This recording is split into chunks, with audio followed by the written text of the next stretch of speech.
El aire en el salón de fiestas olía a lirios blancos y a dinero, una mezcla tan extraña como la sensación que tenía en el pecho.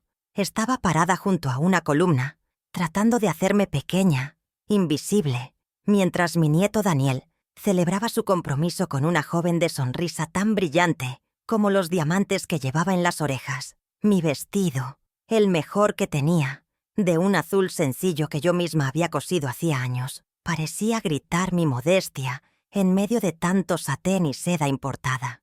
Entonces, la vi.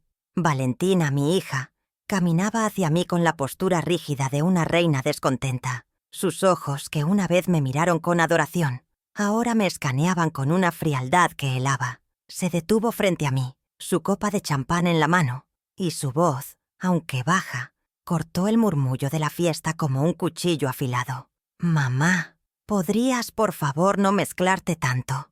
La gente está preguntando quién eres». Sentí como el calor subía a mis mejillas, un bochorno que no tenía nada que ver con la temperatura del salón. Sus palabras eran como piedras pequeñas y afiladas lanzadas directamente a mi corazón. ¿Mezclarme? Valentina, hija, solo estaba felicitando a los padres de Sofía. Respondí en un susurro, tratando de mantener la calma, de no entender lo que era evidente. Ella soltó una risa corta, sin alegría, un sonido hueco que resonó en mis oídos. «Exacto. Y ahora creen que somos parientes de la servidumbre. Mira cómo vistes, mamá. Mira tus manos. No encajas aquí». Cada palabra era una confirmación de mi peor miedo, que para mi propia hija yo era un estorbo, un recuerdo incómodo de un pasado que ella se esforzaba tanto por borrar. Me quedé allí, inmóvil, mientras ella se daba la vuelta y se alejaba, dejándome sola con el eco de su desprecio y la mirada curiosa de algunos invitados que habían presenciado la escena. Fue entonces, en medio de esa humillación pública, que la verdadera daga se clavó. Valentina, al ver que su suegra, una mujer imponente envuelta en un vestido de diseñador, se acercaba a mí con una sonrisa amable, se interpuso rápidamente. Con una voz falsamente dulce, dijo: «Consuelo, no te molestes. Ella es mi madre, Alma. Es un poco sencilla. La pobre no está acostumbrada a estos ambientes». Y luego, girándose hacia un grupo de sus amigas que la observaban con fascinación morbosa, añadió la frase que se grabaría a fuego en mi memoria, la que me rompería en 1000 pedazos antes de forjarme de nuevo. «Es la vergüenza de la familia. ¿Pero qué le vamos a hacer? Es la abuela del novio». El mundo a mi alrededor pareció enmudecer. Solo podía escuchar el latido de mi propio corazón, un tambor fúnebre para la mujer que creí haber criado. El impacto fue tan profundo que por un instante sentí que me faltaba el aire. La vergüenza. Yo, que había pasado noches en vela cosiendo su ropa para que fuera la más bonita de la escuela. Yo, que había amasado miles de dulces hasta que mis manos se agrietaron para pagar la universidad que la puso en este mismo salón. Yo, que le había entregado cada pedazo de mi ser, cada sueño no cumplido, para que ella pudiera volar alto. Ahora era eso, una vergüenza. Las lágrimas ardían detrás de mis ojos, pero me negué a derramarlas. No allí. No le daría esa satisfacción. Levanté la barbilla, aunque sentía que el cuello se me iba a quebrar por el esfuerzo. Mi mirada se cruzó con la de ella, y en sus ojos no vi arrepentimiento, solo una fría y dura determinación. La determinación de quien elige el brillo del oro sobre el calor de un abrazo. Los murmullos a mi alrededor eran como el zumbido de abejas enojadas. Pude sentir las miradas, algunas de pena, otras de puro chisme. Cada par de ojos era una aguja que se clavaba en mi piel. ¿Cómo se responde a algo así? ¿Cómo le explicas a un salón lleno de extraños que la mujer que te acaba de repudiar es la misma niña que se dormía en tus brazos mientras le cantabas canciones de cuna? Me sentí desnuda, expuesta en mi dolor, como si me hubieran arrancado la piel y dejado solo la carne viva para el deleite de los buitres. Quería correr, esconderme en mi pequeña casa, en el olor familiar de mis guisos y el silencio de mis plantas, pero mis pies estaban pegados al suelo de mármol pulido. Estaba atrapada en la pesadilla que mi propia hija había diseñado para mí, un escenario perfecto para mi ejecución social. Mientras Valentina se regodeaba en su círculo de amistades, probablemente justificando su crueldad con alguna mentira piadosa sobre mi supuesta senilidad o mi terquedad. Algo dentro de mí comenzó a cambiar. Fue un quiebre, sí, pero no como el de una vasija que cae al suelo. Fue más como el hielo de un lago que se resquebraja en primavera, dejando que el agua, fría pero viva, fluya por debajo. La tristeza inmensa que me ahogaba empezó a mezclarse con una corriente subterránea de algo más, una especie de fuerza silenciosa, una indignación que no necesitaba gritos para hacerse oír. Me di cuenta de que mi amor incondicional había sido un cheque en blanco que ella había usado para comprar su entrada a un mundo que me despreciaba. Y en ese momento supe que el cheque había llegado a su límite. No dije nada, simplemente me di la vuelta, con la mayor dignidad que pude reunir, y caminé hacia la salida. Cada paso era una batalla contra el impulso de derrumbarme, pero también era una promesa. Mientras cruzaba el umbral de aquel lugar frío y artificial, dejando atrás los ecos de las risas y la música, me prometí a mí misma que esa sería la última vez que me sentiría invisible, la última vez que permitiría que el valor de mi vida fuera medido por el grosor de una billetera o la marca de un vestido. Valentina creía haberme borrado, haberme reducido a una anécdota vergonzosa, pero ella no sabía nada de mí. No conocía la fortaleza que se esconde en las manos que han trabajado la tierra y la masa, ni la resiliencia que se aprende en las noches de escasez. Ella había olvidado de dónde venía, pero yo no. Y en ese recuerdo, en las recetas de mi madre, en el olor del taller de carpintería de mi difunto esposo, en el murmullo de sus palabras antes de morir, había algo que ella no podía comprar ni entender. Un legado. Un pequeño secreto guardado en un viejo cuaderno de recetas, una patente olvidada en un cajón, algo que olía a vainilla y a justicia. En ese momento, parada en la acera bajo la luz fría de la luna, mientras el taxi que había llamado se acercaba, supe que esto no era un final, era el comienzo. Mi hija me había llamado vergüenza, y yo, en silencio, le prometí que le enseñaría el verdadero significado del orgullo, no con venganza, sino con el dulce sabor del éxito que ella misma me había enseñado a anhelar, aunque de una manera muy, muy diferente. Permítanme presentarme como es debido, más allá de la figura borrosa que mi hija pintó en esa fiesta. Mi nombre es Alma Rivera. Tengo 68 años recién cumplidos, aunque a veces siento que cargo con el peso de 100 inviernos en la espalda y, otras, la ligereza de una muchacha que apenas descubre el mundo. Soy viuda desde hace una década.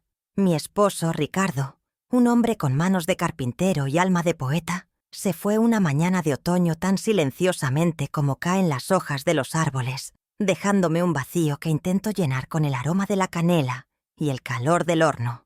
Vivo sola en la misma casa que construimos juntos, un pequeño refugio de paredes blancas y tejas gastadas en las afueras de la ciudad. Un lugar que para Valentina no es más que un recordatorio de la pobreza que tanto odia, pero que para mí es un santuario de recuerdos. Cada grieta en el yeso cuenta una historia, cada baldosa gastada conoce el peso de nuestros pasos, de nuestras risas y llantos. Mi vida transcurre entre rutinas sencillas que me anclan a la realidad. Me levanto con el sol, no porque deba, sino porque me gusta sentir el primer aliento del día. Mi primera tarea es siempre cuidar de mi jardín, un pequeño pedazo de tierra terca, donde cultivo hierbas, aromáticas, tomates y unas rosas que eran las favoritas de Ricardo. Conversar con mis plantas es mi forma de meditación. Ellas no juzgan, solo crecen. Después, la cocina se convierte en mi taller. Allí, entre harina y azúcar, doy forma a mis dulces artesanales, alfajores y polvorones, cuya venta, junto a mi modesta pensión de viudedad, me permite pagar las facturas y mantener mi independencia. No es una vida de lujos, nunca lo ha sido, pero es una vida honesta, tejida con el hilo del esfuerzo, diario, y la pequeña satisfacción de un trabajo bien hecho, algo que parece haberse devaluado en el mundo de mi hija. Soy, por naturaleza, una mujer paciente. He aprendido que las mejores cosas de la vida, como un buen pan o un amor duradero, necesitan tiempo para leudar. La gente del barrio dice que soy generosa, quizás demasiado, Siempre tengo un plato de comida extra para el vecino que lo necesita, o un frasco de mermelada para la joven pareja que acaba de mudarse. Encuentro alegría en dar. Es mi forma de mantener vivo el espíritu de comunidad que mamé desde niña. Sin embargo, esta misma generosidad es la raíz de mi mayor debilidad, mi talón de Aquiles, el amor incondicional y ciego que siento por mi hija Valentina. Por ella, he sido capaz de justificar lo injustificable, de perdonar lo imperdonable, de tragarme mi propio orgullo para no causarle una molestia. He sido su red de seguridad, su puerto seguro, sin darme cuenta de que para ella yo era el ancla que le impedía navegar hacia sus sueños de grandeza. Llevo 10 años navegando sola en este barco de la viudez. Al principio la soledad era un monstruo que me devoraba por las noches. El silencio de la casa era un grito ensordecedor que me recordaba la ausencia de Ricardo. Pero con el tiempo aprendí a convivir con él, a encontrar mi propia música en el murmullo del viento o el ronroneo del viejo refrigerador. Me hice amiga de mis propios pensamientos, de mis recuerdos. Mateo, mi hijo menor, me llama cada domingo sin falta. Su voz es un bálsamo, pero vive en otra ciudad, con su propia familia, su propia vida de profesor de historia. Valentina, en cambio, vive a solo 20 minutos en coche, pero a un universo de distancia emocional. Sus visitas eran cada vez más esporádicas, siempre apresuradas, llenas de críticas veladas a mi casa, a mi ropa, a mi vida, y yo, tonta de mí, las esperaba con el corazón en un puño, como un mendigo espera una limosna. Mi rutina es mi armadura. Después de cocinar, dedico las tardes a la lectura o a escuchar viejos boleros en la radio, esas canciones que hablan de amores y desengaños con una sinceridad que ya no se encuentra. Los miércoles voy a la iglesia, no tanto por devoción dogmática, sino por la paz que encuentro en ese espacio silencioso y por la compañía de otras mujeres de mi edad, con quienes comparto un café y las pequeñas penas y alegrías de la semana. Ellas conocen a la verdadera alma, a la que ríe a carcajadas con un buen chiste, a la que llora con las películas tristes, a la que siempre tiene un consejo sabio o una palabra de aliento. Son mi familia elegida, la que no me juzga por no tener un apellido importante o una cuenta bancaria abultada. Son el espejo en el que me miro y todavía reconozco a la mujer que alguna vez fui. Reconozco que me volví vulnerable. El amor de una madre puede ser un océano, pero también puede ser una jaula. En mi afán por proteger a Valentina, por darle todo lo que yo no tuve, le allané tanto el camino que olvidé enseñarle a sortear las piedras. La convertí en el centro de mi universo y sin querer le hice creer que el mundo entero debía girar a su alrededor. Mi mayor vulnerabilidad ha sido esa, amarla más a ella que a mí misma. Permití que sus ambiciones pisotearan mis propios deseos, que su vergüenza se convirtiera en mi culpa. Me dejé convencer de que mi sencillez era un defecto, en lugar de una elección, una forma de vida que abracé conscientemente porque me traía paz, y en ese proceso casi olvido la fuerza que se necesita para ser simple en un mundo que constantemente te grita que seas más, que tengas más, que aparentes más. Pero debajo de esta capa de abuela dulce y complaciente, siempre ha existido una veta de acero. Es la misma fuerza que me permitió levantarme cada día a las 4 de la mañana para ir a trabajar a la cocina de esa base militar durante 30 años. La misma que me hizo enfrentar a los prestamistas cuando Ricardo enfermó. La misma que me sostuvo cuando tuve que enterrar al amor de mi vida y seguir adelante por mis hijos. Es una fuerza silenciosa, que no hace ruido, como las raíces de un árbol viejo que se aferran a la tierra con una tenacidad invisible. Valentina nunca ha visto esa fuerza, o quizás ha preferido ignorarla, porque no encaja en la narrativa de la madre débil y anticuada que ella ha construido para sí misma. Pero esa fuerza estaba ahí, dormida, esperando la sacudida necesaria para despertar.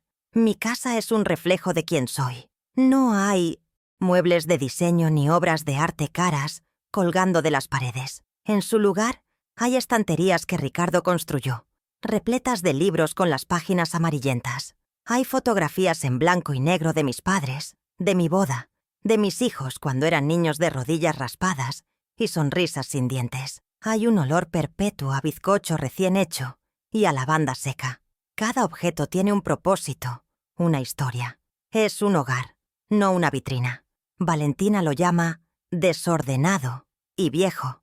Yo lo llamo vida. Es el caparazón que me he construido. Y aunque ella lo vea frágil, ha soportado tormentas que su mansión de cristal no aguantaría ni un solo día. Es aquí donde he encontrado la fortaleza para ser yo misma, lejos de las expectativas de un mundo al que no deseo pertenecer. Así que esa soy yo, Alma Rivera, una mujer de 68 años que sabe más de sabores y texturas que de marcas de lujo, que valora más una conversación sincera que una invitación a una gala benéfica. Una mujer que cometió el error de entregar su corazón sin reservas a quien no supo valorarlo, pero que también posee una resiliencia forjada en el fuego de una vida de trabajo y sacrificio. Mi hija pensó que con unas pocas palabras crueles podría derrumbar mi mundo, romper mi espíritu, pero lo que ella no sabe es que no se puede romper algo que ha sido templado por el tiempo y el dolor. Solo se puede hacer más fuerte, más afilado, listo para cortar las ataduras que me han mantenido prisionera de un amor mal entendido. La humillación en esa fiesta no fue mi final, fue mi despertar. Ahora, mientras estoy aquí, en mi cocina, con las manos cubiertas de harina, siento una calma que no había sentido en años. La humillación de esa noche se ha asentado en el fondo de mi alma, no como un veneno, sino como un sedimento que ha clarificado el agua. Por primera vez en mucho tiempo, me veo a mí misma con claridad. Veo el camino que he recorrido, los sacrificios que he hecho, y no siento vergüenza. Siento una especie de orgullo tranquilo y sereno. Y con esa claridad viene una nueva determinación. Ya no se trata de recuperar el amor de Valentina, sino de recuperar mi propio respeto, de demostrar a ella y al mundo, pero sobre todo a mí misma, que el legado de una vida no se mide por lo que se acumula, sino por lo que se construye con las propias manos. Y mis manos, aunque viejas y agrietadas, todavía saben cómo construir. ¿Y tú? ¿Qué habrías hecho en mi lugar? Cuéntamelo en los comentarios. Si quieres escuchar más historias como esta, suscríbete y acompáñame.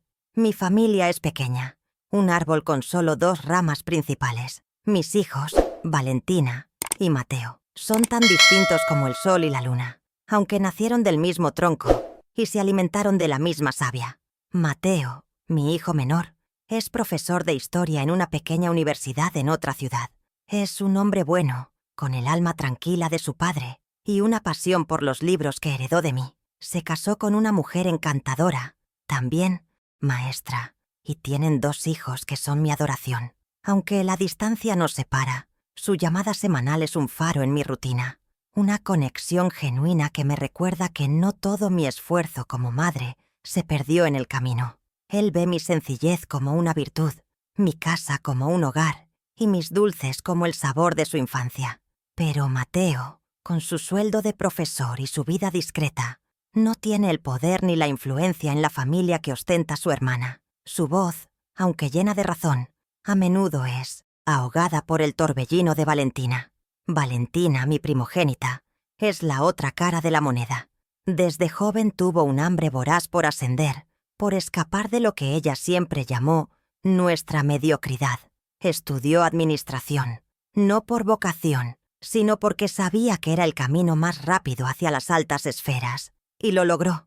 En la gran empresa donde consiguió su primer empleo, conoció a Ricardo, pero otro Ricardo, uno con apellido compuesto y una cartera abultada. Su marido es un empresario del sector inmobiliario, un hombre correcto pero tan obsesionado con las apariencias como ella. Juntos han construido un imperio de cristal, una vida de lujo expuesta en redes sociales, con cenas de gala, viajes exóticos y amistades influyentes. Valentina se mueve en ese mundo como pez en el agua. Ha adoptado sus gestos, su forma de hablar, sus valores, y en ese proceso ha ido podando sus propias raíces, cortando cualquier rama que la conecte con el humilde árbol del que proviene. La motivación de mi hija, creo yo, no es la maldad pura. Es algo más triste y profundo, una inseguridad tan grande que necesita ser constantemente validada por el aplauso de los demás. Ella vive con un miedo cerval a ser descubierta, a que alguien rasque la superficie dorada de su vida y encuentre el barro de sus orígenes. Su vergüenza no es realmente hacia mí, sino hacia sí misma, hacia la niña que fue, la que usaba vestidos remendados y comía mis guisos de patatas. Al humillarme, siente que se eleva, que se distancia de ese pasado. Cree que el estatus social es un escudo que la protegerá del juicio ajeno, sin darse cuenta de que se ha convertido en la jueza más cruel de todas, especialmente consigo misma, y por extensión, conmigo, que soy el espejo viviente de todo lo que ella desprecia. Es una sed de aceptación que nunca se sacia, porque bebe de una fuente envenenada por el autoodio. Nuestra relación no siempre fue así de gélida. Recuerdo a una Valentina niña, llena de sueños, que se acurrucaba a mi lado en la cocina mientras yo preparaba los dulces. Sus manitas torpes intentaban imitar las mías al hacer los repulgues de las empanadas. Ella amaba mis historias, mis canciones, mi olor a vainilla. El cambio fue gradual, una erosión lenta. Comenzó en la universidad, cuando empezó a frecuentar círculos más adinerados. Dejó de invitarme a los eventos. Sus visitas se espaciaron. Luego, tras su boda, la brecha se hizo un abismo. Su nueva familia política, gente de apellido, la acogió con una condescendencia que ella confundió con aceptación. Empezó a corregir mi forma de hablar, a criticar mi ropa, a pedirme que no la visitara en su oficina. Cada una de esas pequeñas cuchilladas fue matando la confianza y la intimidad que una vez tuvimos, dejando solo una formalidad tensa y dolorosa. Hubo episodios que marcaron el camino hacia el desastre de la fiesta de compromiso. Recuerdo una Navidad, hace unos años. Había pasado toda la semana cocinando sus platos favoritos, esos que me pedía de niña.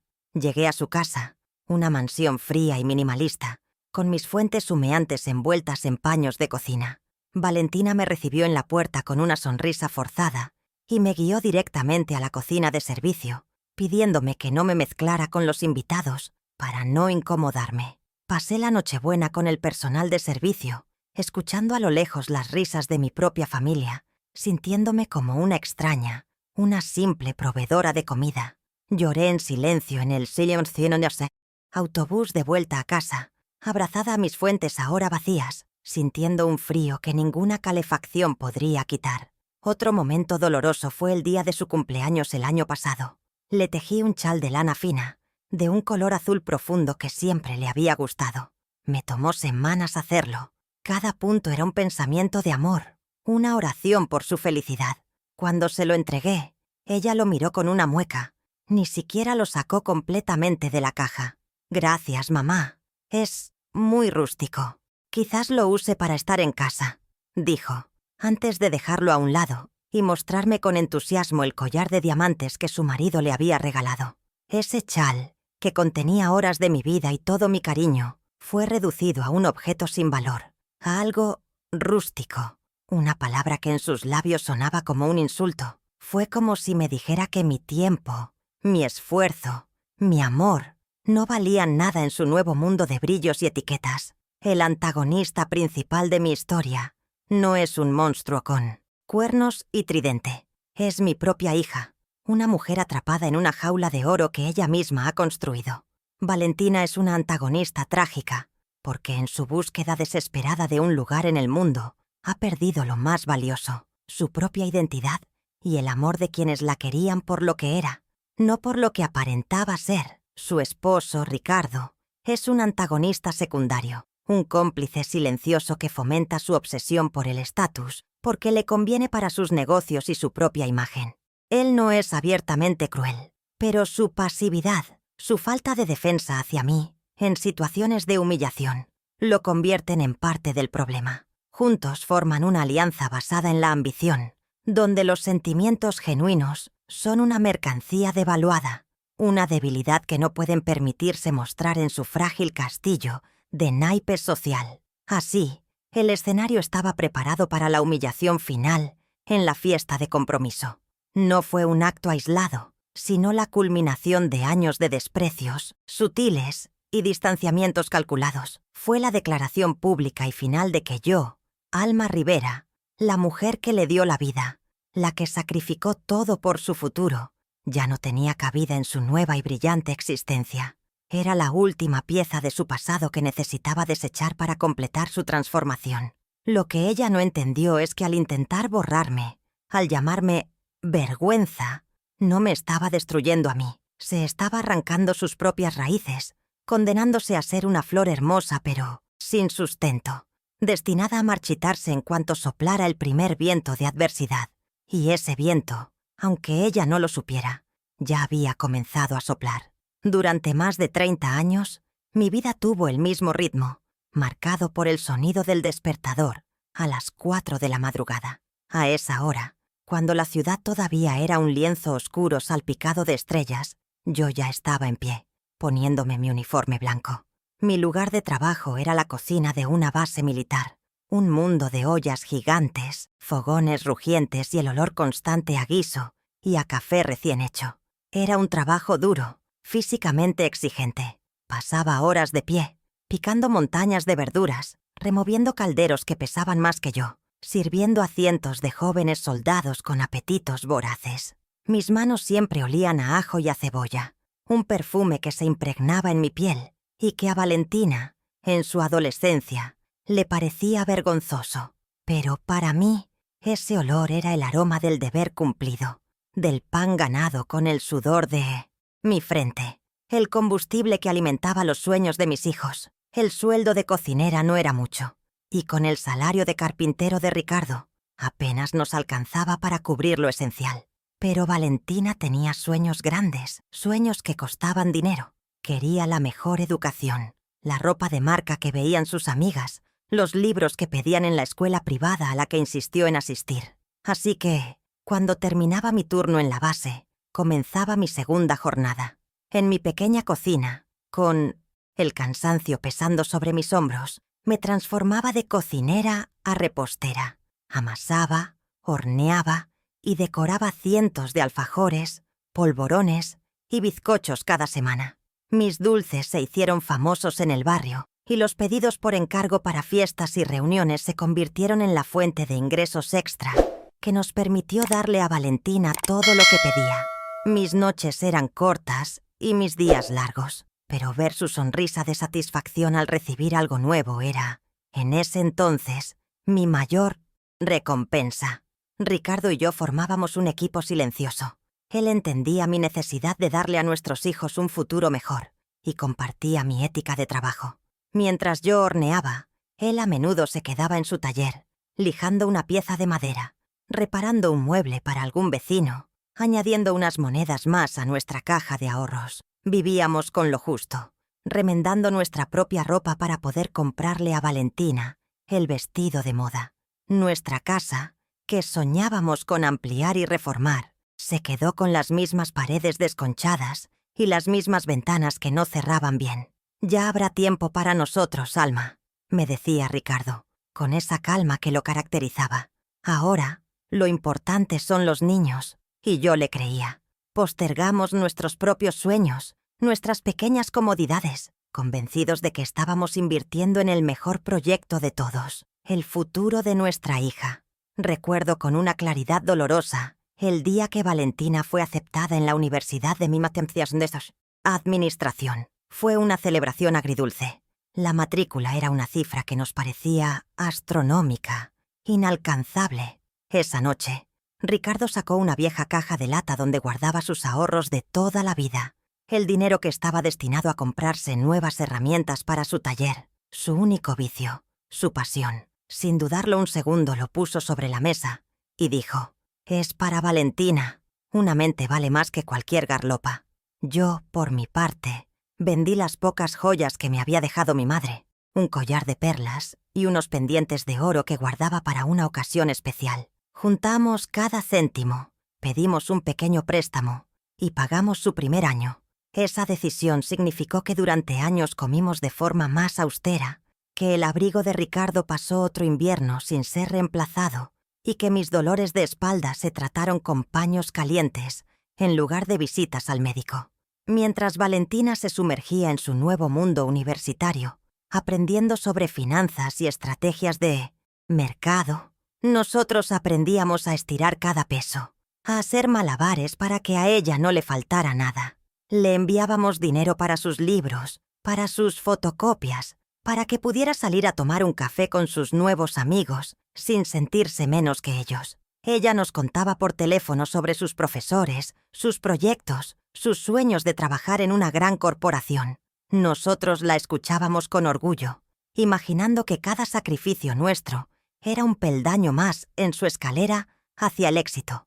Nunca le contamos que habíamos tenido que vender la vieja camioneta de Ricardo, o que yo había tomado turnos extra durante las fiestas para poder enviarle ese dinero.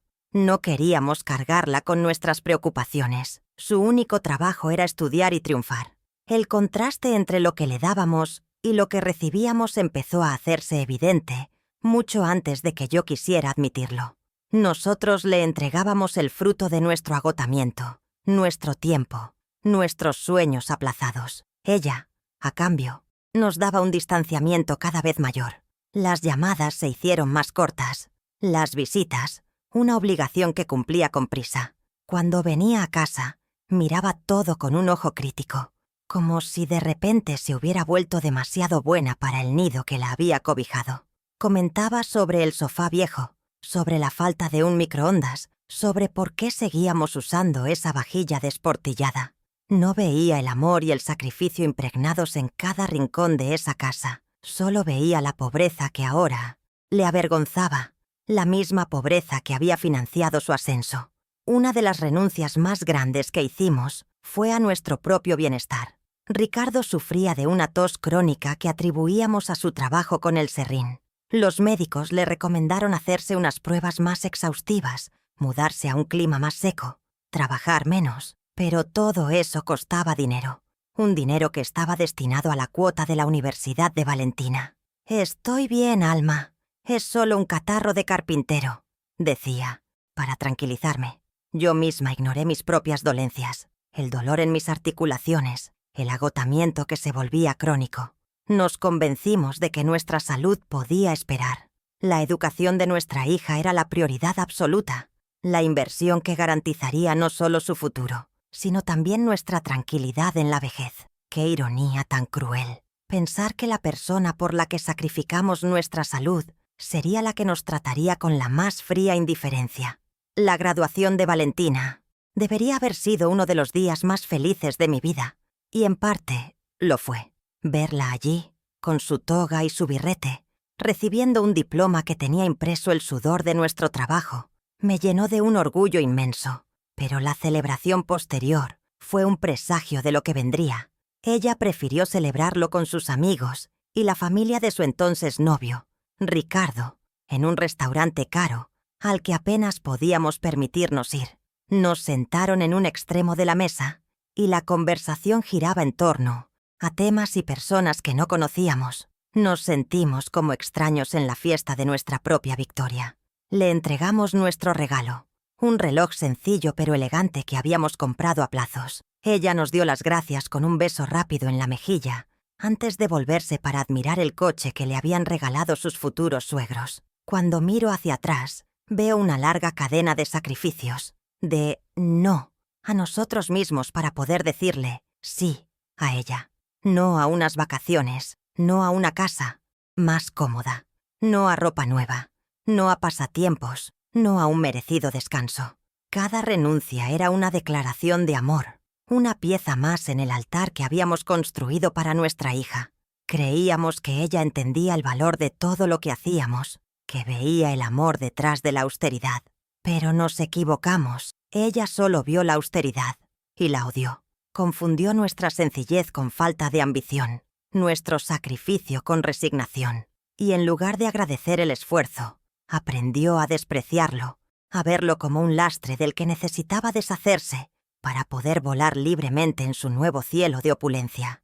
El resultado de décadas de esfuerzo fue una hija exitosa, rica y socialmente admirada, y una madre a la que esa misma hija consideraba una vergüenza. El contraste no podía ser más brutal. Le di mis alas y cuando aprendió a volar, las usó para alejarse de mí y para ocultar el nido del que había salido. Le di las herramientas para construir su palacio, y ella, una vez dentro, cerró las puertas y me dejó afuera, bajo la lluvia, como si yo fuera una mendiga pidiendo limosna en la puerta de su castillo.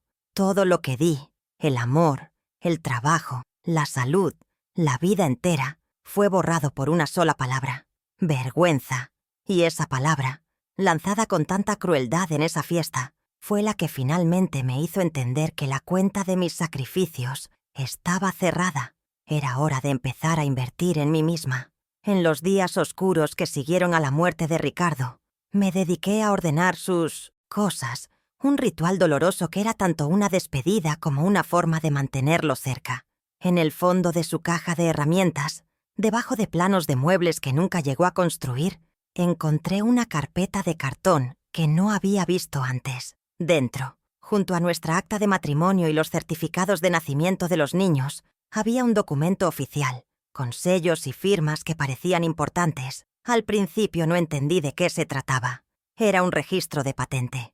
Ricardo, mi silencioso y previsor. Ricardo había patentado a mi nombre la receta de mis alfajores, específicamente la fórmula del relleno de dulce de leche, con un toque secreto de licor de naranjas y una especia que solo él y yo conocíamos. Lo había hecho años atrás, sin decirme nada.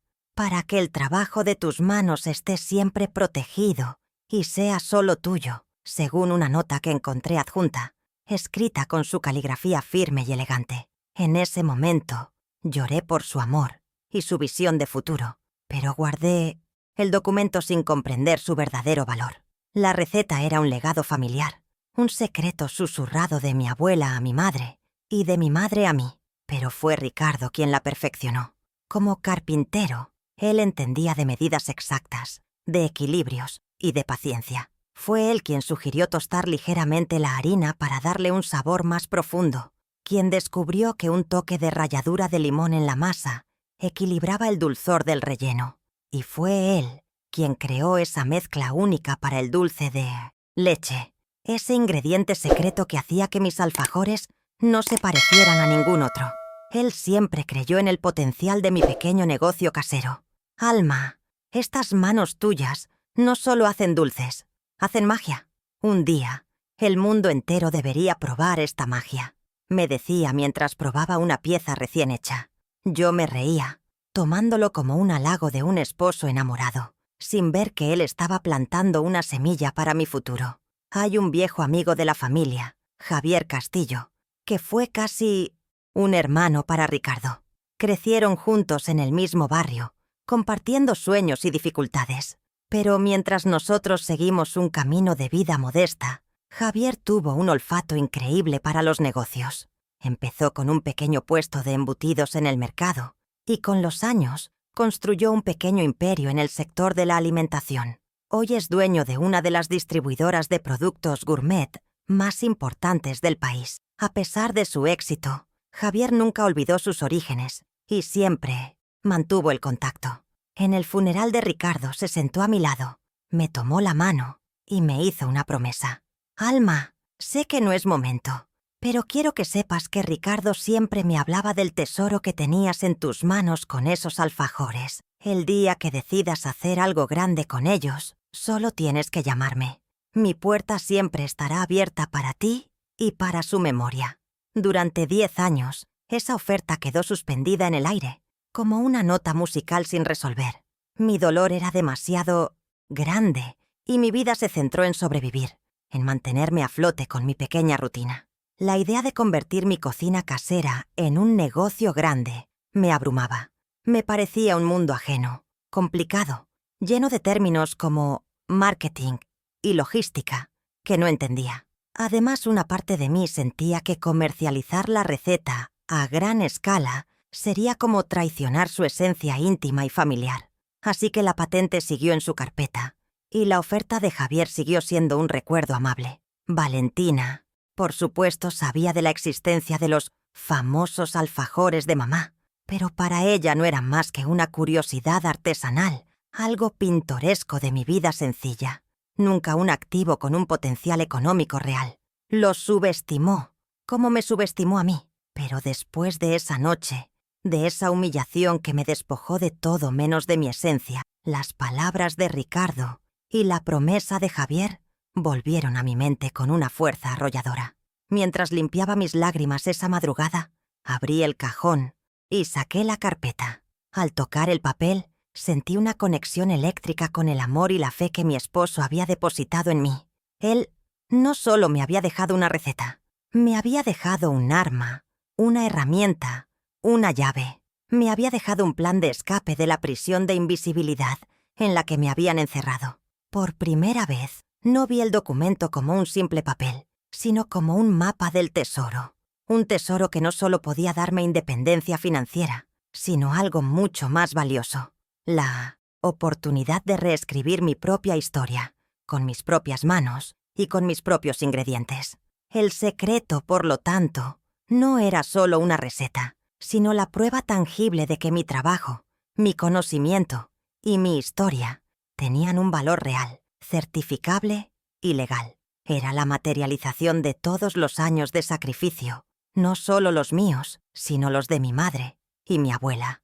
Valentina me había llamado vergüenza por mi sencillez, pero esa misma sencillez había sido el crisol donde se forjó una joya que ella, en su ceguera por el brillo falso del estatus, nunca fue capaz de ver. El recurso que cambiaría mi vida no era una herencia millonaria caída del cielo, sino algo que siempre había estado conmigo, en mis manos, en mi cocina. Solo necesitaba el empujón más doloroso de todos para darme cuenta de que la magia que Ricardo veía en mis dulces no era solo una metáfora, era real y estaba a punto de mostrársela al mundo. La humillación en la fiesta de compromiso no fue un punto final, sino el inicio de una nueva y más cruel fase en el comportamiento de Valentina. Lejos de sentir remordimiento, pareció envalentonarse, como si, al haberme puesto públicamente en mi lugar, se sintiera con el derecho de hacerlo en cada oportunidad. Un par de semanas después, me llamó por teléfono. Su voz no tenía el tono frío y distante de siempre, sino una dulzura artificial que inmediatamente me puso en alerta. Me dijo que iba a organizar un pequeño almuerzo en su casa para la familia de su prometido, algo íntimo, y que le encantaría que yo preparara mis famosas empanadas de carne. Tú sabes, para que prueben algo auténtico, algo tuyo, dijo. Por un momento, un tonto y pequeño rayo de esperanza atravesó mi corazón. Quizás estaba intentando enmendar las cosas, quizás se había dado cuenta de su crueldad. Acepté con una alegría que ahora me avergüenza recordar. Pasé 2 días enteros preparando las empanadas, poniendo en ellas no solo los mejores ingredientes, sino también todas mis esperanzas de reconciliación. Hice el relleno a fuego lento, la masa a mano, cada repulgue una pequeña obra de arte, tal como le gustaba a ella de niña. El día del almuerzo, llegué a su casa cargando las bandejas con el cuidado de quien transporta un tesoro. Sin embargo, al llegar, el mayordomo me guió, una vez más, directamente a la cocina. Valentina apareció un momento después, vestida con un elegante vestido de lino. «Mamá, qué maravilla, huelen delicioso», dijo, sin siquiera mirarme a los ojos. «Déjalas aquí en la encimera. El personal se encargará de calentarlas y servirlas. Y por favor, sería mejor si te fueras antes de que lleguen los invitados. No quiero que Consuelo y su familia se sientan incómodos con, ya sabes, la mezcla». Y así, fui despedida de su casa, reducida de nuevo a una simple proveedora, mi esperanza hecha trizas en el suelo de su cocina de mármol. El siguiente golpe vino a través de mi nieto, Daniel. Me llamó una tarde. Su voz sonaba extraña, incómoda. Después de unos minutos de conversación trivial, finalmente soltó la bomba. Me dijo que él y Sofía habían decidido hacer una boda muy pequeña, solo con los padres y los amigos más cercanos. «Lo siento, abuela. Es que mamá piensa que una gran celebración podría ponerte en una situación de mucho estrés, por tu edad y tus nervios», tartamudeó. Pude leer entre líneas. Pude escuchar la voz de Valentina dirigiendo sus palabras. Ella estaba usando mi supuesta fragilidad como excusa para excluirme de uno de los días más importantes de la vida de mi nieto. Me estaba borrando de la foto familiar. Literalmente. Le dije a Daniel que lo entendía, que no se preocupara, con la voz más serena que pude fingir, mientras por dentro, el dique que contenía mi dolor se agrietaba un poco más. La manipulación se volvió económica. Un día recibí una llamada del banco informándome de un problema con el pago de los impuestos de mi casa. Entré en pánico. Siempre he sido meticulosa con mis cuentas, pero la burocracia a veces me supera. Llamé a Valentina pensando que con su conocimiento y sus contactos podría ayudarme a entender qué pasaba. Su respuesta fue un suspiro de exasperación. «Ay, mamá, siempre con problemas. Mira, yo me encargo. Te enviaré el dinero para que pagues. Pero seamos honestas, esa casa es demasiado grande y vieja para ti. Te está dando más problemas que alegrías. Deberías venderla y mudarte a un pequeño apartamento. O mejor, a una residencia para mayores donde puedan cuidarte». Su ayuda no era un gesto de bondad, sino un arma. Estaba usando mis dificultades para intentar despojarme de mi hogar, de mi último bastión de independencia y recuerdos. Quería empaquetarme y archivarme, como a un trasto viejo que ya no combina con la decoración. El desprecio se hizo evidente incluso en los detalles más pequeños. Para mi cumpleaños, en lugar de una visita o una llamada, recibí un paquete por mensajería. Dentro, había una caja con un set de cremas antiarrugas y un folleto de una clínica, de estética, acompañado de una nota escrita por su asistente. De parte de la señora Valentina, para que se cuide. No había una palabra de su puño y letra, ni un feliz cumpleaños, mamá. El mensaje era claro y cruel. Tu vejez me avergüenza, tu apariencia me ofende. Arréglate, escóndete, desaparece. Me quedé mirando esa caja durante horas, sintiendo cómo cada arruga de mi cara se profundizaba no por la edad, sino por la tristeza. Era un regalo que no celebraba mi vida, sino que criticaba mi existencia. Era un recordatorio de que para ella, yo era un proyecto de renovación fallido. Una fachada que necesitaba ser urgentemente restaurada para no dañar la imagen del edificio principal. La situación se intensificó durante una reunión casual en el supermercado del barrio. Yo estaba en la sección de frutas cuando escuché su voz. Valentina estaba con un grupo de sus amigas, todas vestidas con ropa de deporte de diseñador. Me vio, y por un instante vi el pánico en sus ojos. Intenté sonreírle, pero ella rápidamente se giró hacia sus amigas y dijo, con una voz lo suficientemente alta para que yo la oyera: «Miren, esa señora de allí era la cocinera de mi familia cuando yo era pequeña. Hace unos dulces increíbles. Qué coincidencia encontrarla aquí». Me quedé paralizada, con un aguacate en la mano, mientras el pequeño grupo me miraba con una mezcla de curiosidad y lástima. Me había negado.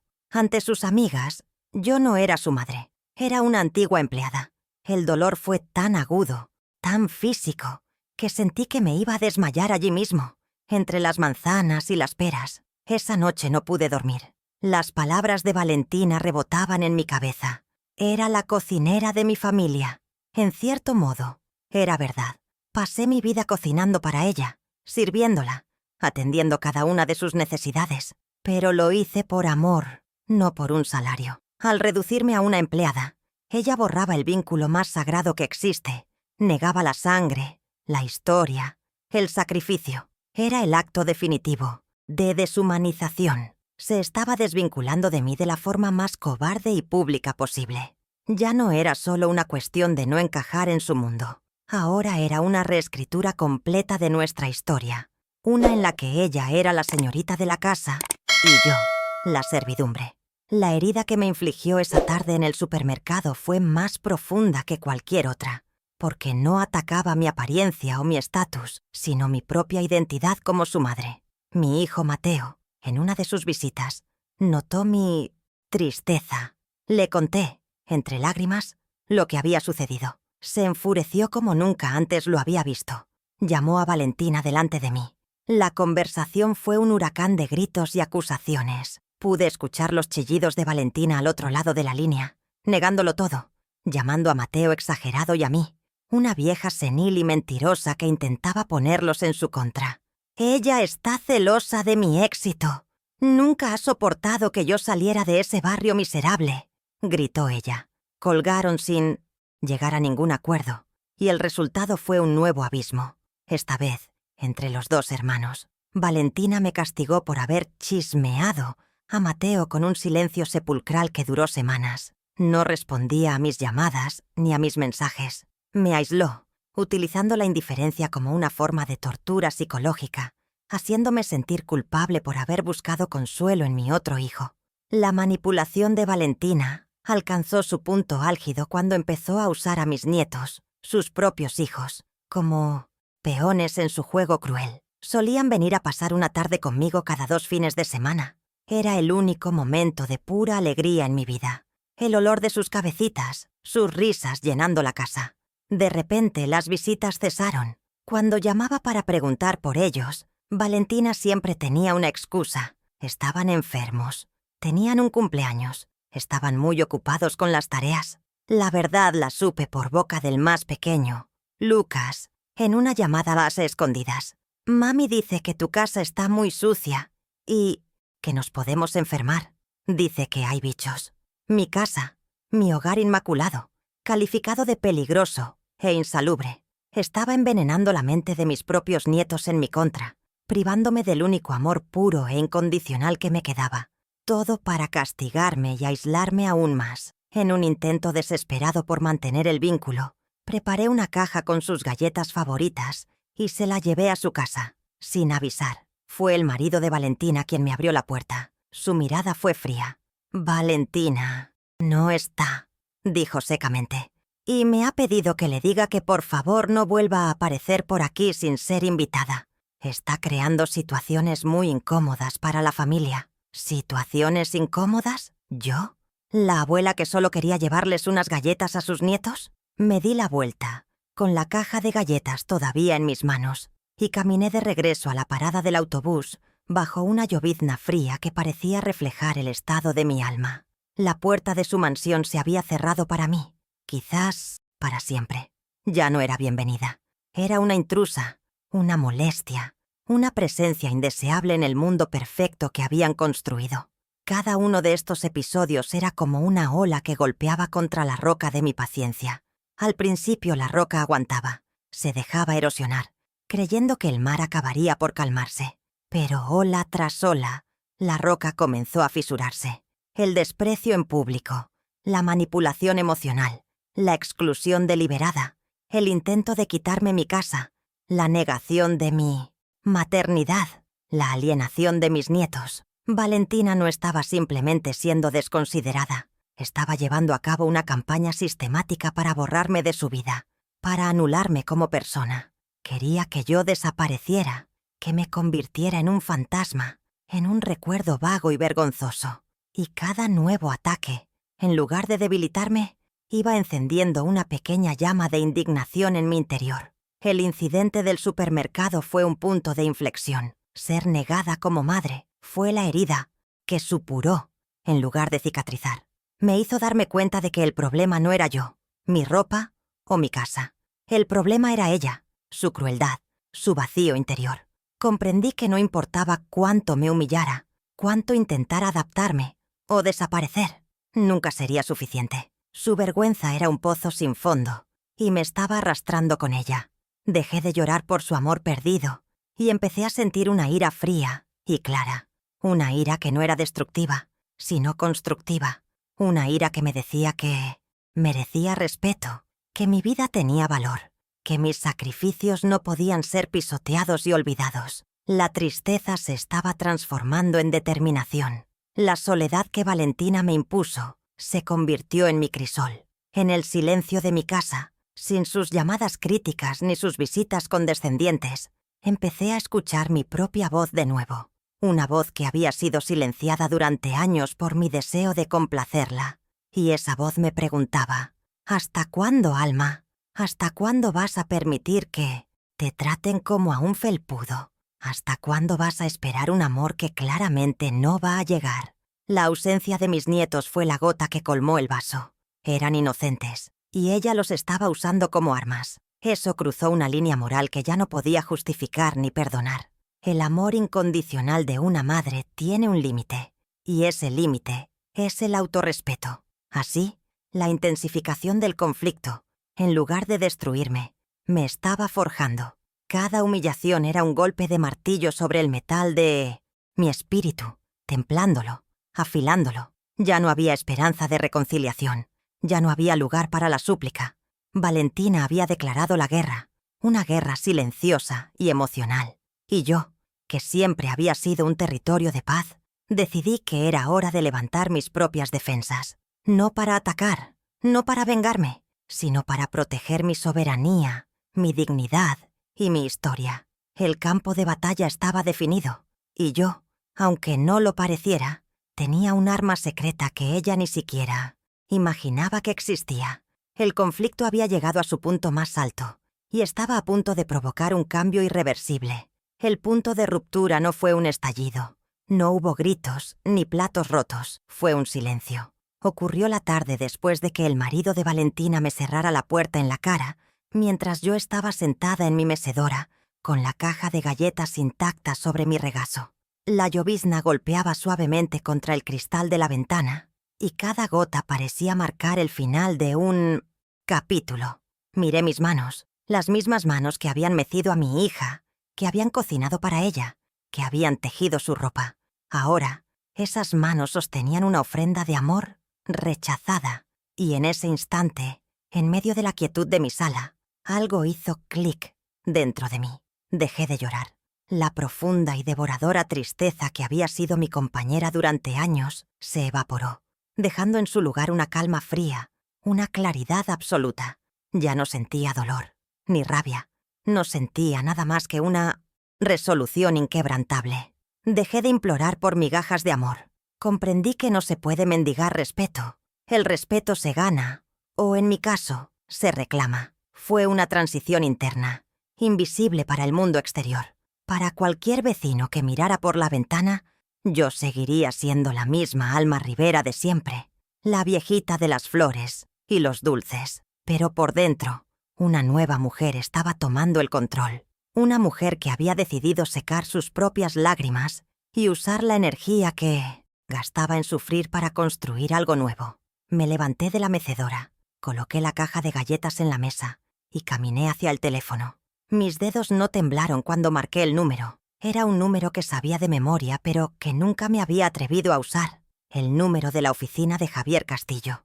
Mientras el teléfono sonaba, miré mi reflejo en el oscuro cristal de la ventana. Vi a una mujer mayor, sí, con el cabello plateado y el rostro surcado de arrugas, pero por primera vez en mucho tiempo, vi una chispa de fuego en sus ojos. Era la mirada de alguien que ha tocado fondo y ha decidido que la única dirección posible es hacia arriba. Cuando Javier respondió, su voz cálida y familiar al otro lado de la línea, no me quejé ni le conté mis penas. No le hablé de la crueldad de Valentina ni de mis humillaciones. Mi voz era serena, profesional. Javier, habla Alma Rivera. Siento molestarte. Llamo por la oferta que me hiciste hace 10 años, en el funeral de Ricardo. Dije, sin rodeos. Hubo un breve silencio al otro lado, y luego su voz, llena de una sorpresa genuina y un inmenso respeto. «Alma, no es ninguna molestia. Es la llamada que he estado esperando durante una década. Dime que estás lista para mostrarle al mundo lo que vales». En ese momento, una sonrisa, la primera sonrisa real en meses, se dibujó en mi rostro. «Estoy lista, Javier. Estoy lista para construir algo. Algo que lleve mi nombre y el recuerdo de Ricardo», respondí. No era una declaración de guerra contra mi hija, sino una declaración de independencia para mí misma. Esa conversación fue el primer paso de un plan que comenzó a formarse en mi mente con una precisión asombrosa. Ya no pensaba con el corazón herido de una madre, sino con la mente estratégica de alguien que ha pasado 30 años gestionando una cocina industrial, calculando porciones, optimizando recursos, liderando un equipo. Todas esas habilidades que yo misma había subestimado emergieron de su letargo. Le expliqué a Javier que quería empezar despacio, de forma discreta. No quería que Valentina se enterara. No todavía. Esto no era un espectáculo para ella, era un proceso para mí. Acordamos reunirnos en su oficina al día siguiente. Colgué el teléfono y por primera vez sentí una oleada de poder.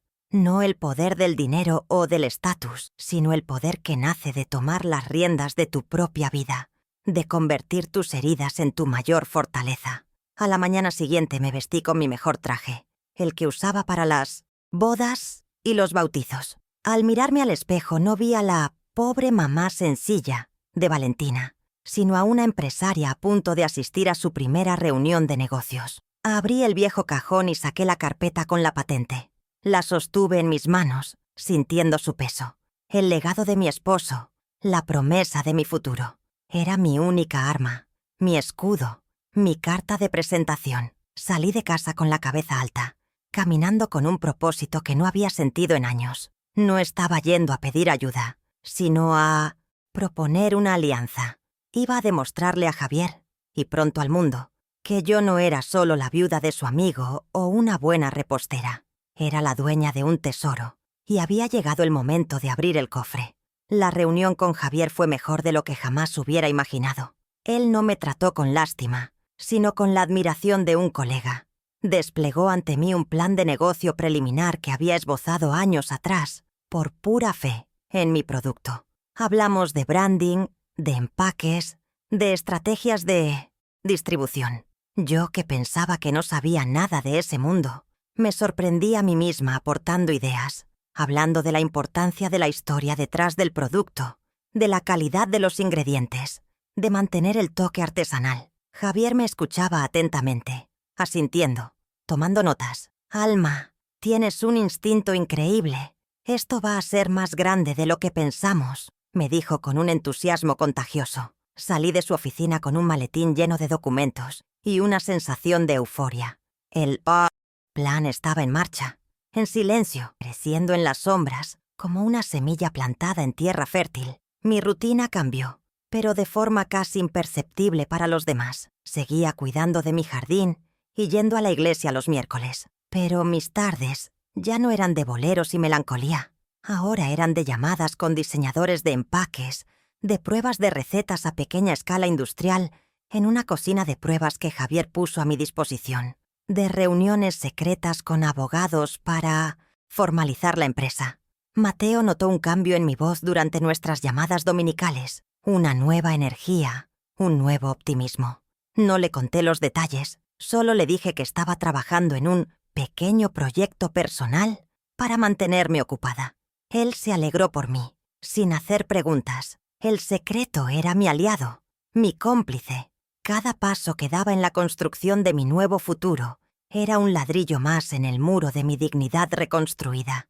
El plan era simple pero poderoso: lanzar una marca de dulces gourmet bajo el nombre Delicias de Alma.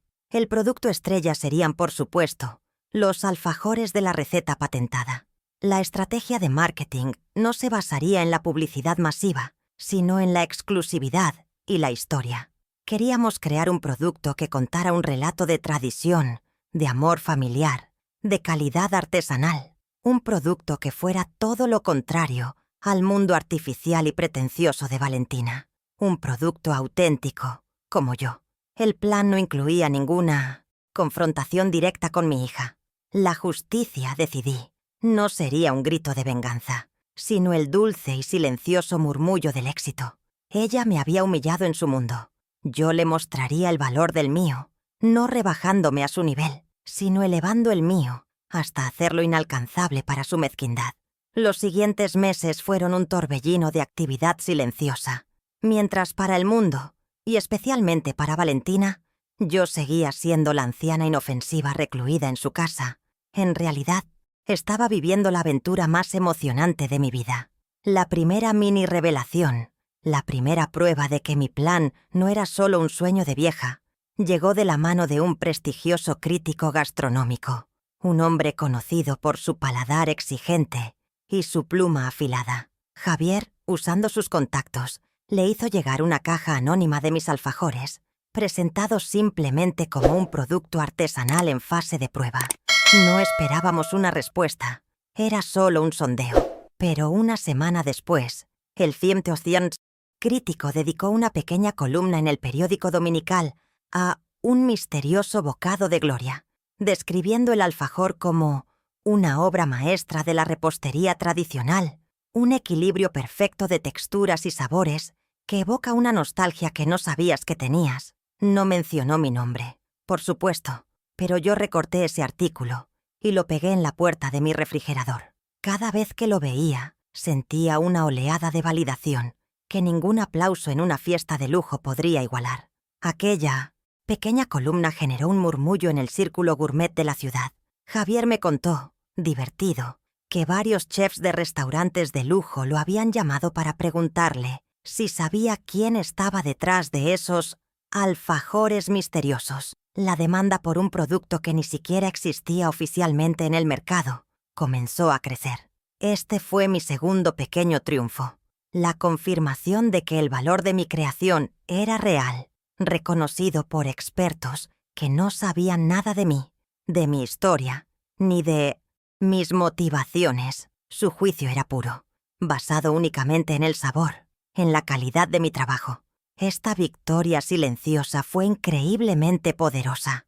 Durante años, Valentina me había hecho sentir que todo lo mío era anticuado y sin valor. Ahora, los paladares más refinados de la ciudad anhelaban mi anticuado sabor, demostrando que la autenticidad, al final, es el mayor de los lujos. Me sentí como si hubiera pulido una vieja joya de la abuela y el mundo entero estuviera empezando a notar su brillo. El siguiente paso fue el diseño del empaque. Yo tenía una visión muy clara. Quería algo elegante pero sin ostentación, que comunicara tradición y calidad. Rechacé las propuestas de cajas doradas y con lazos aparatosos. En su lugar, elegí un diseño simple. Una caja de cartón reciclado de color crudo, con nuestro logo, Delicias de Alma, grabado en una caligrafía que imitaba la de mi madre, en sus viejos cuadernos de recetas. Dentro, cada alfajor iría envuelto a mano en papel de seda. El diseñador, un joven talentoso, al principio se mostró escéptico. Doña Alma, esto es muy minimalista. La competencia usa colores brillantes, diseños llamativos, argumentó.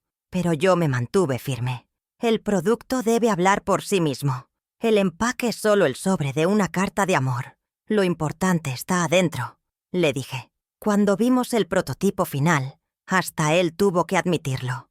La sencillez era de una elegancia abrumadora. Era mi filosofía de vida convertida en una marca. La primera mini revelación que casi me descubre ocurrió de la forma más inesperada. Mi hijo Mateo vino a visitarme un fin de semana. Yo había estado en la cocina de pruebas de Javier y traje conmigo algunas muestras fallidas, alfajores que estaban deliciosos, pero cuya apariencia no era perfecta para la producción. Olvidé guardarlos bien, y él los encontró sobre la encimera. «Mamá, hacía años que no probaba uno de estos. Siguen siendo los mejores del mundo», dijo con la boca llena. Luego notó que había docenas, algo inusual para mi consumo personal. «¿Estás vendiendo más que antes? ¿Tienes un pedido grande?» Tuve que pensar rápido. Le dije que un grupo de la iglesia me había encargado una gran cantidad para un evento benéfico. Se lo creyó, pero su comentario me llenó de orgullo. «Deberías venderlos en tiendas, mamá. La gente se volvería loca por ellos». Sonreí y le dije que quizás algún día. Su fe en mí, tan natural y constante, fue un bálsamo para las heridas que su hermana me había infligido. El plan avanzaba a pasos agigantados. Formalizamos la sociedad. Yo era la socia mayoritaria, la dueña de la receta y el alma de la marca. Javier era el socio estratégico, el motor comercial. Encontramos un pequeño local que transformamos en nuestro obrador, un espacio impecable y moderno, pero diseñado para mantener los procesos artesanales. Contraté a 3 mujeres del barrio, todas ellas amas de casa con un talento increíble para la repostería, pero sin oportunidades laborales. Verlas trabajar con dedicación, sintiéndose útiles y valoradas, fue una de mis mayores satisfacciones. Estaba creando algo más que una empresa. Estaba construyendo una pequeña comunidad, un lugar donde el trabajo de las manos de una mujer era respetado y bien remunerado. Delicias de Alma se estaba convirtiendo en un proyecto con alma de verdad, un reflejo de mis propios valores. La siguiente victoria fue asegurar nuestro primer gran cliente, incluso antes del lanzamiento oficial. Javier tenía una amistad con el dueño de la cadena de cafeterías más exclusiva de la ciudad, El Rincón del Café. Le llevó una muestra y le contó la historia, la versión editada, claro, sin los dramas familiares, de una receta tradicional, guardada por generaciones, que estaba a punto de salir al mercado. El dueño, un suizo muy meticuloso, quedó fascinado, no solo por el sabor, sino por el relato, por la autenticidad que representaba. Nos ofreció un contrato de exclusividad para ser el único punto de venta de los alfajores Delicias de Alma durante los primeros 6 meses. Esto era un golpe maestro. Nos garantizaba un debut en el segmento más alto del mercado, precisamente el mundo al que Valentina tanto ansiaba pertenecer y que ahora, sin saberlo, estaría consumiendo mi vergonzoso legado. Mi confianza crecía con cada pequeño éxito. Empecé a vestirme diferente, no con ropa cara, sino con más color, con pequeños detalles que me hacían sentir bien. Cambié mi peinado. La gente del barrio me decía lo bien que me veía, que parecía más joven, más luminosa. Y era cierto, tenía un propósito, un proyecto secreto que me llenaba de energía. Ya no caminaba con la cabeza gacha, sino con la espalda recta.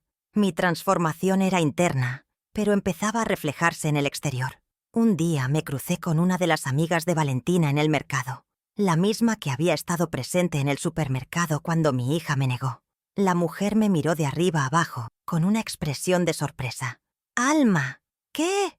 Cambiada está usted. Se la ve radiante», dijo con una curiosidad que no pudo disimular. Yo simplemente le sonreí y le di las gracias. No necesitaba decir más. Mi propia presencia, mi nueva aura, era una respuesta a todas las humillaciones pasadas. La segunda mini revelación pública fue aún más dulce. Para probar la logística de producción, decidimos donar una gran cantidad de alfajores a la gala benéfica anual del Hospital de Niños, el evento social más importante de la ciudad. Era el tipo de fiesta a la que Valentina asistía cada año, luciendo sus mejores galas. Los alfajores se sirvieron de forma anónima en la mesa de postres. Al día siguiente, la crónica social del periódico no hablaba tanto de los vestidos o las joyas, sino del postre misterioso que robó el espectáculo. La gente había estado preguntando toda la noche quién era el proveedor de esa delicia. Leí el artículo imaginando la cara de Valentina al probarlos, quizás elogiándolos, sin saber que estaba alabando el trabajo, de las manos que tanto había despreciado.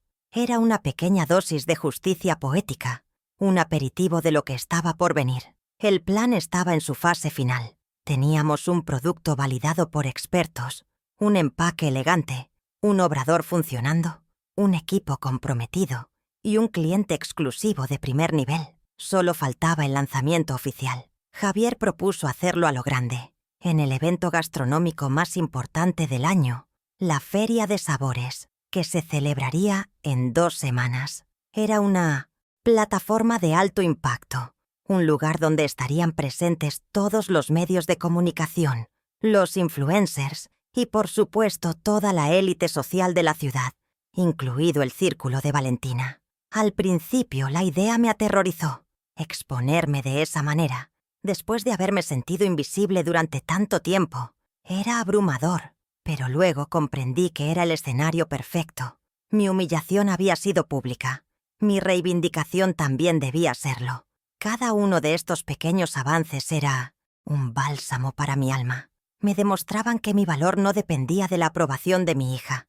Yo tenía un valor intrínseco, un talento que el mundo estaba dispuesto a reconocer y celebrar. Cada caja diseñada, cada contrato firmado, cada elogio anónimo, era un paso que me alejaba de la sombra de la víctima y me acercaba a la luz de la creadora de mi propio destino. El plan, que nació de un profundo dolor, se había transformado en una fuente de alegría y empoderamiento. Ya no se trataba de darle una lección a Valentina. Se trataba de darme a mí misma una lección de amor propio y de resiliencia. El éxito ya no era el objetivo final, sino el camino que estaba recorriendo cada día, en silencio. Así, llegué a las puertas del clímax no como una mujer débil buscando venganza, sino como una empresaria segura, dueña de su historia y de su producto. Las mini revelaciones habían renovado mi espíritu y me habían preparado para el gran momento.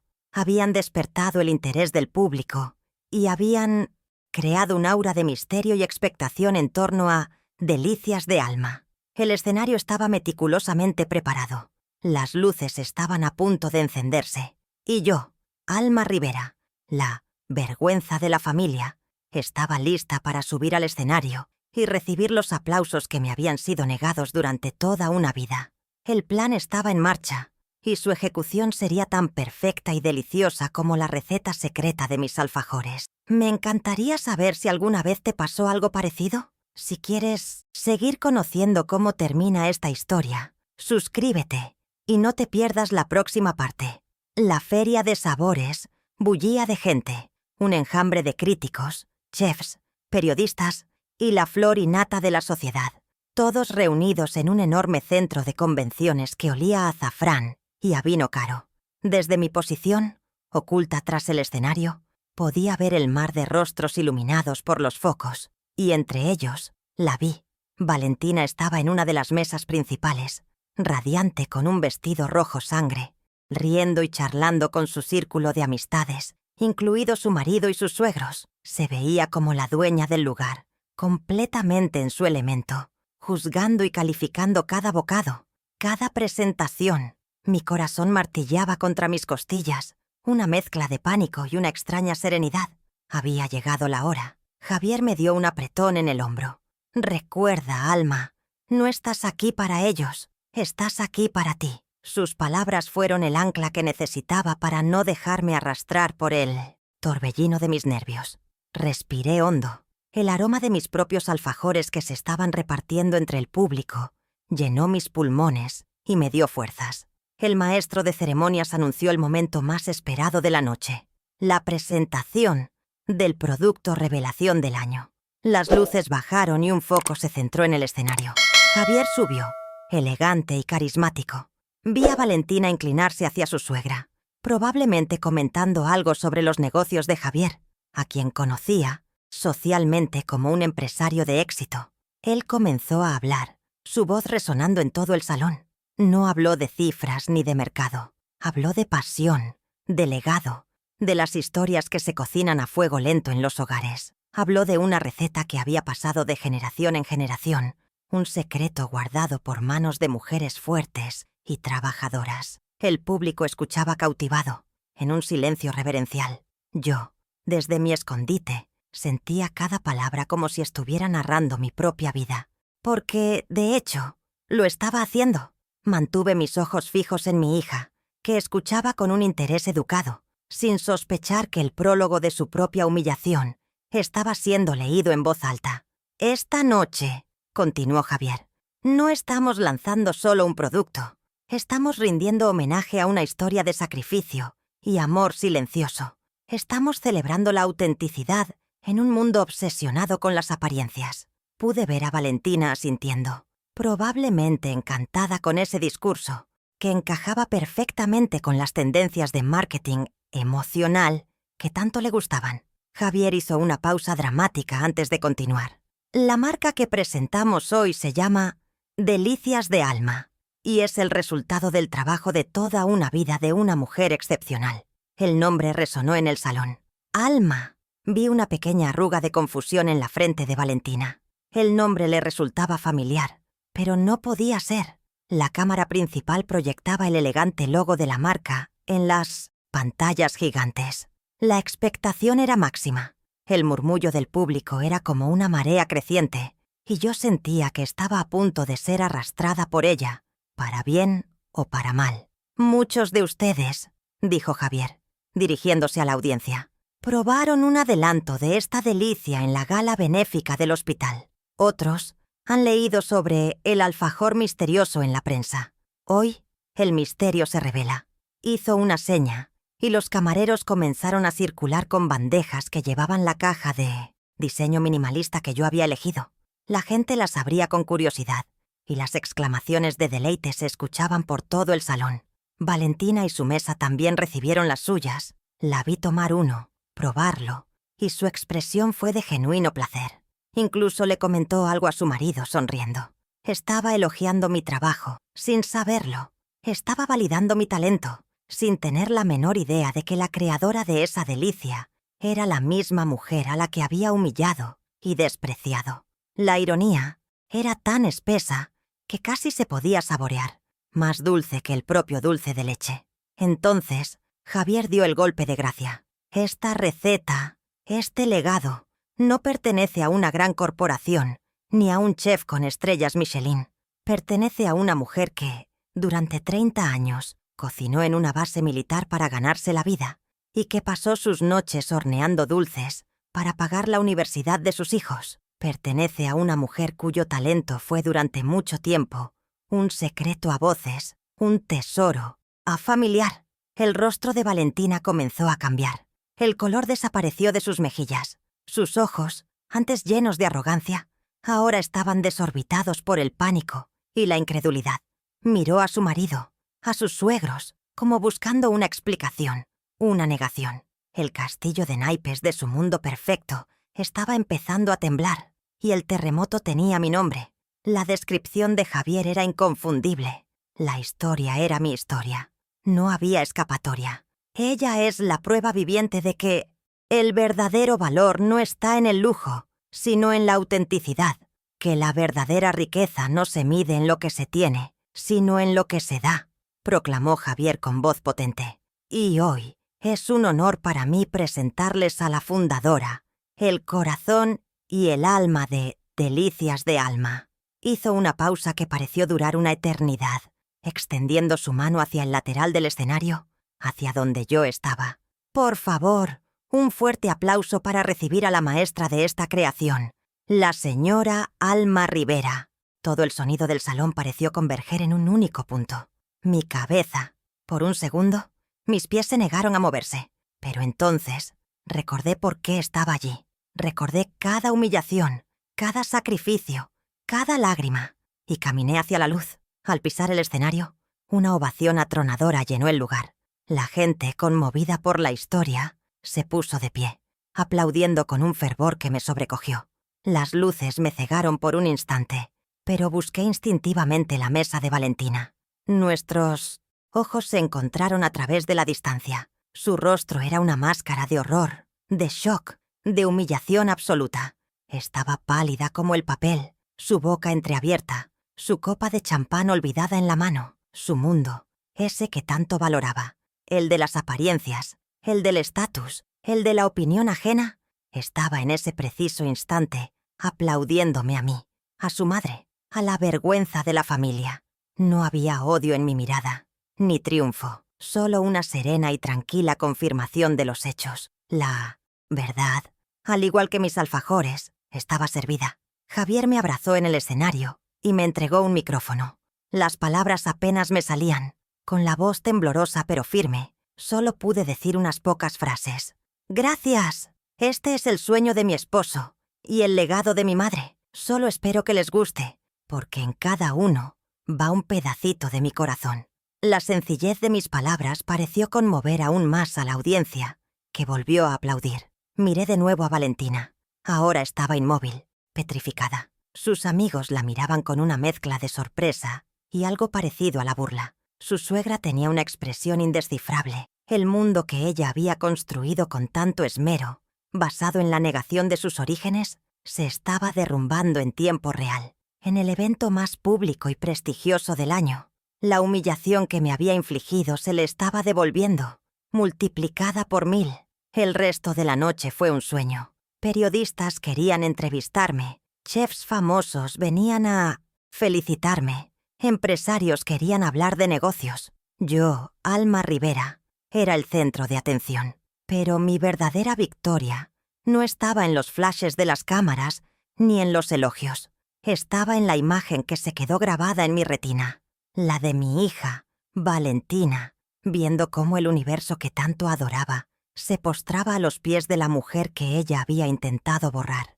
Ella, que había basado toda su vida en la aprobación externa, estaba siendo testigo de cómo esa misma aprobación me era entregada a mí en una bandeja de plata. No necesité decir una sola palabra en su contra. Mi éxito fue mi discurso. Mi dignidad fue mi revancha. Mientras bajaba del escenario, vi cómo Valentina se levantaba abruptamente de su mesa y salía casi corriendo del salón, seguida por la mirada confundida de su marido. Su huida era la confesión final de su derrota. Había sido desenmascarada, no por una acusación, sino por la simple y llana verdad de mi existencia y mi valor. Me había llamado vergüenza y, esa misma noche, se había convertido en la personificación de la vergüenza misma, huyendo del juicio de la gente cuyo respeto se había pasado la vida intentando comprar. La justicia, a veces, no llega con el estruendo de una tormenta, sino con el dulce e inconfundible sabor del éxito, servido en el momento y la temperatura perfectos. Y esa noche, mi plato se sirvió, y fue exquisito. Las consecuencias del evento cayeron como una lluvia lenta pero implacable, especialmente sobre el mundo, perfectamente construido de Valentina. Delicias de Alma se convirtió en un éxito de la noche a la mañana. Los pedidos se dispararon. Los medios nos llamaban la historia de éxito del año, y nuestro pequeño obrador tuvo que triplicar su producción casi de inmediato. Mi vida se transformó. De repente tenía independencia financiera, la capacidad de reparar mi casa de arriba abajo, de viajar para visitar a Mateo y a mis nietos sin preocuparme por el costo del pasaje. Pero el cambio más grande fue interno. El reconocimiento público sanó heridas que ni siquiera sabía que tenía. Ya no era invisible. La gente me reconocía por la calle, no como la madre de una mujer rica, sino como Alma Rivera, la creadora de algo delicioso, la protagonista de una historia inspiradora. Caminaba con un nuevo sentido de propósito, una paz que el dinero no puede comprar, la paz de quien finalmente es visto y valorado por lo que es. Para Valentina las consecuencias fueron devastadoras. Su huida del evento se convirtió en el chisme predilecto de su círculo social. La historia de cómo había despreciado a la madre del alfajor milagroso se extendió como la pólvora.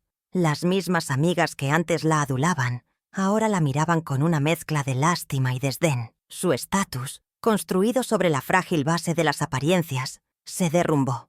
Perdió lo que más valoraba, la admiración de los demás. Su marido, Ricardo, un hombre que valoraba la imagen por encima de todo, vio el comportamiento de su esposa no como una crueldad familiar, sino como un desastre de relaciones públicas.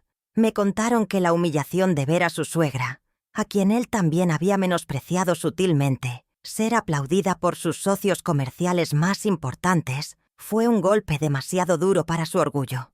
La crisis en su matrimonio, que probablemente ya existía bajo la superficie, estalló de forma definitiva. Unas semanas después del lanzamiento, recibí una llamada.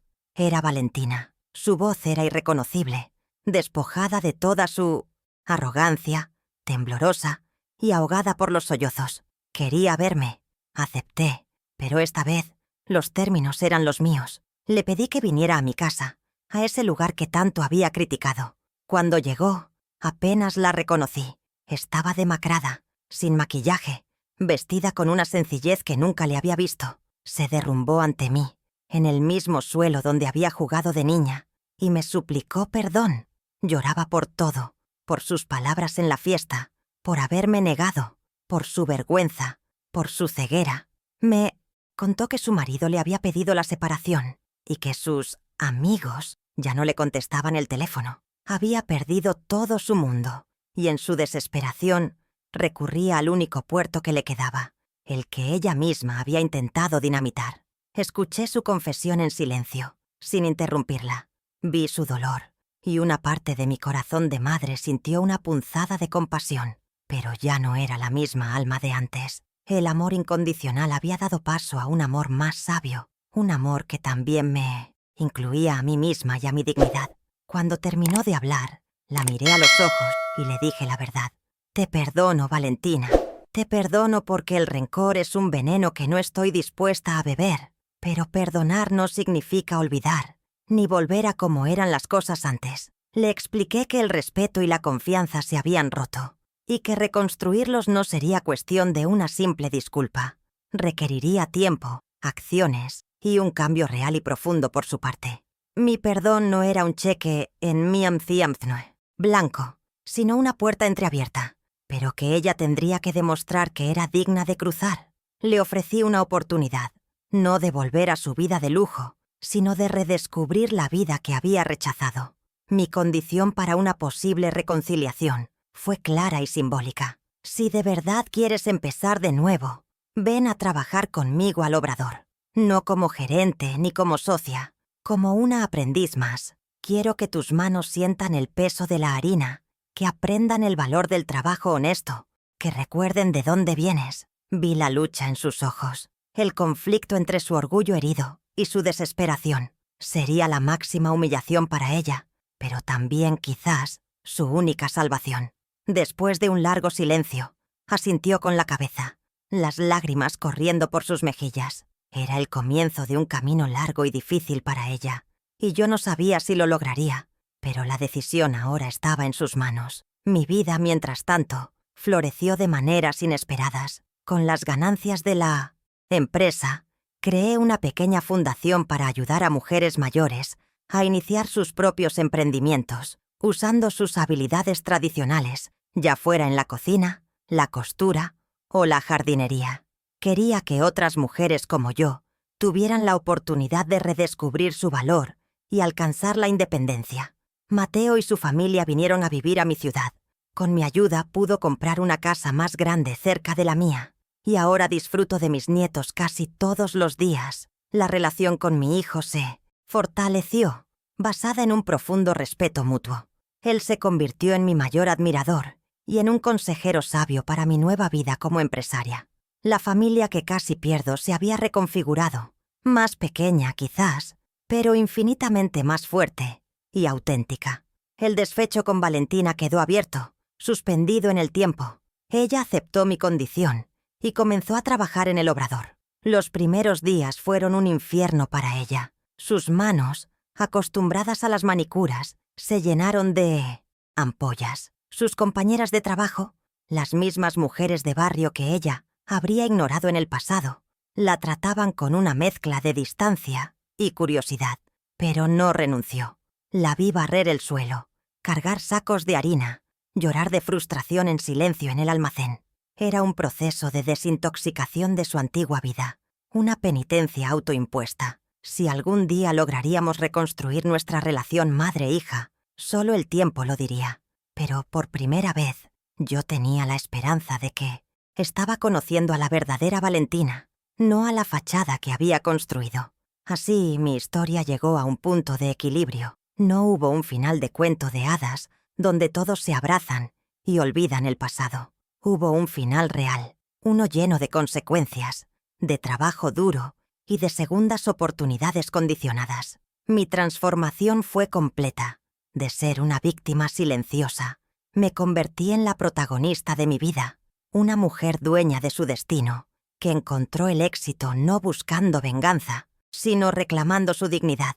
Demostré que el legado de una vida de trabajo y sacrificio no podía ser borrado por la vergüenza de nadie. Y en el proceso, le di a mi hija la lección más dura, pero quizás la más necesaria de su vida. El orgullo no se compra, se amasa, se hornea y se gana con el sudor de la propia frente. Al final del camino, cuando miro hacia atrás, no veo las espinas de la humillación, sino el paisaje completo de mi vida, con sus valles de sacrificio y sus montañas de logros, silenciosos. Mi historia, que nació de un acto de desprecio, floreció en una lección sobre el verdadero significado de la riqueza. Aprendí que el valor de una persona nunca, jamás, puede ser medido por la cuenta bancaria, la ropa que viste o el círculo social que frecuenta. La verdadera riqueza reside en la autenticidad de nuestras raíces, en la historia que llevamos grabada en las manos y en el corazón. Durante años, permití que la vergüenza de mi hija se convirtiera en mi propia sombra, sin darme cuenta de que la luz más brillante que poseía emanaba precisamente de aquello que ella intentaba ocultar, la dignidad de una vida sencilla, construida con esfuerzo y amor. El respeto es como un jardín. No se puede exigir que florezca si no se cultiva con gratitud y se riega a diario con reconocimiento. Yo entregué mi amor de forma incondicional creyendo que eso era suficiente, pero olvidé una parte fundamental: enseñarle a mi hija a valorar el sacrificio que había detrás de cada plato de comida, de cada vestido nuevo, de cada oportunidad que le di. La gratitud no es solo decir gracias, es comprender el costo de lo que se recibe. Cuando ese entendimiento se pierde, el amor se convierte en una obligación y el sacrificio en un reproche silencioso. Mi viaje no fue para castigar la ingratitud de Valentina, sino para enseñarle y recordarme a mí misma que el pilar de cualquier relación familiar sana no es el amor ciego, sino el respeto mutuo, un respeto que se gana honrando el pasado y el esfuerzo de quienes nos abrieron el camino. Nunca subestimen el poder que yace dormido en su interior, en sus talentos ocultos, en las recetas de la abuela, en las habilidades que el mundo moderno considera anticuadas. Durante décadas, vi mi don para la cocina como algo doméstico, un simple pasatiempo para complementar los ingresos. No fui capaz de ver lo que mi esposo Ricardo vio, que en mi sencillez residía mi mayor fortaleza, que mi autenticidad era mi activo más valioso. La humillación fue el fuego que me obligó a forjar una nueva versión de mí misma, a convertir mi conocimiento tradicional en una empresa de éxito. Que mi historia les sirva de recordatorio. Dentro de cada uno de nosotros hay un tesoro escondido, una delicia de alma, esperando el momento adecuado para ser descubierta. A veces, solo se necesita una crisis para encontrar el mapa que nos lleve hasta él. El perdón es, quizás, la lección más compleja de todas. Perdonar a mi hija no fue un acto de debilidad, sino la demostración de mi máxima fortaleza. Significó liberarme del peso de su crueldad y elegir la paz por encima del rencor. Pero también aprendí que el verdadero perdón debe ir de la mano de la justicia y el autorrespeto. No se trata de borrar el pasado, sino de asegurarse de que no se repita. Ofrecerle a Valentina un camino de redención a través del trabajo fue mi manera de mostrarle que el amor de una madre puede ser infinito, pero no incondicional. Debe ganarse, debe merecerse, a través de acciones que demuestren un cambio real, porque al final, la dignidad propia es un terreno sagrado que nunca más debemos permitir que nadie pisotee, ni siquiera aquellos a quienes más amamos. Así que esta es mi moraleja para ustedes: honren sus raíces, celebren su historia y nunca permitan que nadie les haga sentir avergonzados de quiénes son o de dónde vienen. El trabajo honesto, por humilde que parezca, es una medalla de honor, y el amor de la familia es un tesoro que debe cuidarse con gratitud y respeto. Mi nombre es Alma Rivera, y aprendí de la manera más dura que la única opinión que realmente importa, la única que puede definir tu valor, es la que ves reflejada en el espejo cada mañana. Asegúrense de que esa persona les sonría con orgullo. Gracias por acompañarme en este viaje. Si mi historia te ha tocado el corazón, compártela y no olvides suscribirte para encontrar más relatos que nos recuerden el increíble poder del espíritu humano.